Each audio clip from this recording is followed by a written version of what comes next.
ce parfum dans ton cou. Permets-moi de te dire à l'oreille des mots doux que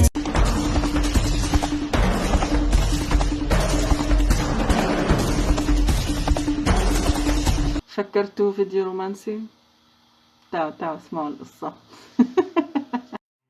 هاي حبايبي، ويلكم باك تو ماي channel. أنا سنجنا كون، بتمنى إنكم تكونوا بخير. خلينا نبتدي القصة. 23/2/2023 على سفينة في ميناء باكوهوني جنوب لامبونج في إندونيسيا، كاميرات المراقبة صورت زوج عم يمشي ورا زوجته بكل هدوء ورقي. نزح رقبتها من يدها وحملها.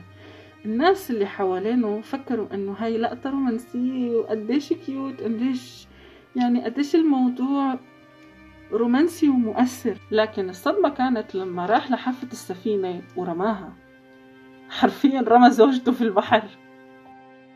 الناس اللي حواليه مسكوه وتم انقاذ زوجته. لسه هو حاليا بالتحقيق ولسه ما طلع شو السبب او ليش هيك عمل، بس الحمد لله انه زوجته بخير.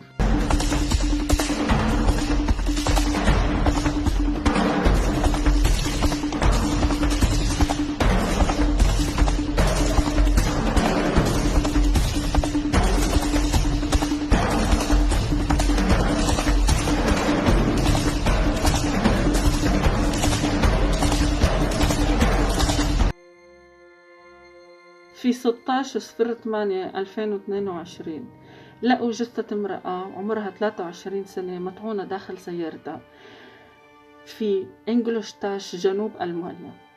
في البداية فكروا إنه الضحية هي مالكة السيارة عشان أهلها تعرفوا على الجثة، لكن بعد ما تم تشريح الجثة اكتشفوا إنه الضحية هي امرأة أخرى. الضحية كانت من أصول جزائرية، بس صاحبة السيارة كانت من ألمانيا من أصول عراقية. لما دوروا على صاحبة السيارة لقوها هي وحبيبها مختفيين.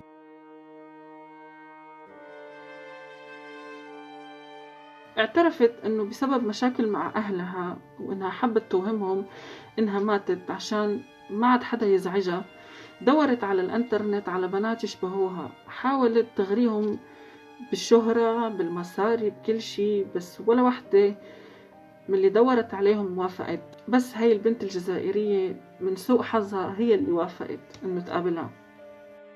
اتفقت معها على موعد للقاء، واتفقت معها بعد ما أغرتها طبعا بكل الأساليب الشهرة، واستدرجتها هي وحبيبها وقتلوها في الغابة بكل برودة الدم.